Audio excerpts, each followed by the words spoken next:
does this preach about any religion and all. But the concept of Rudraksha, the Shivalinga, it more identifies with the Hindu religion. So, what is the answer to it? We need to understand this in proper perspective. One thing is, the word Hindu means anybody who is born in the land of Indus or Indo is a Hindu. So it's a geographical identity, it's not a religious identity. You can believe in God and be a good Hindu. You can disbelieve in God and still be a good Hindu. You don't have to ascribe to any particular belief system to be a Hindu. You can believe whatever you want. You can disbelieve everything and still be a Hindu, because it's a geographical and cultural identity. It was never to be organized as a religion. Only when outside very aggressive religions came in, the local people tried to organize themselves into some kind of a religion. Even today you cannot organize them, because they don't have a common belief system. If all of them believed in just one God, one this thing, one that thing, you could organize them. But it is not so. You cannot organize them because it's a multiple belief systems or no belief. There are lots of agnostics right from the ancient times. Agnostics have always been there in the Hindu way of life, and they're very much Hindus, because it's a geographical identity. Now, anything that was discovered and developed in this land naturally got branded as Hindu. Why Rudraksha and Dhyanaling? Even yoga is branded as Hindu in many parts of the world. If you can call Dhyanalingam or yoga or Rudraksha or anything as Hindu, it's just like saying, you know Isaac Newton? He was a Jew. So gravity is definitely Jewish, isn't it? Theory of relativity is definitely Jewish. It's just like that. You saying yoga or Dhyanalinga, anything else is Hindu, is just like that. It's come up in this culture, so naturally, because it's a dialectical culture, everything was expressed in stories.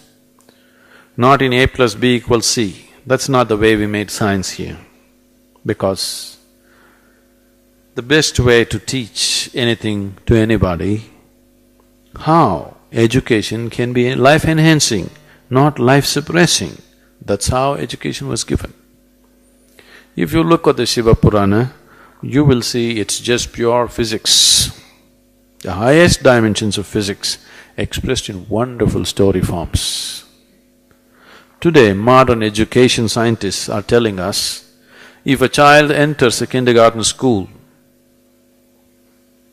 and goes through 20 years of formal education, let's say he comes out with a PhD, then they say 70% of his intelligence is irrevocably destroyed. Then you have a knowledgeable idiot. So, today they are thinking about how to educate children without suppressing their intelligence.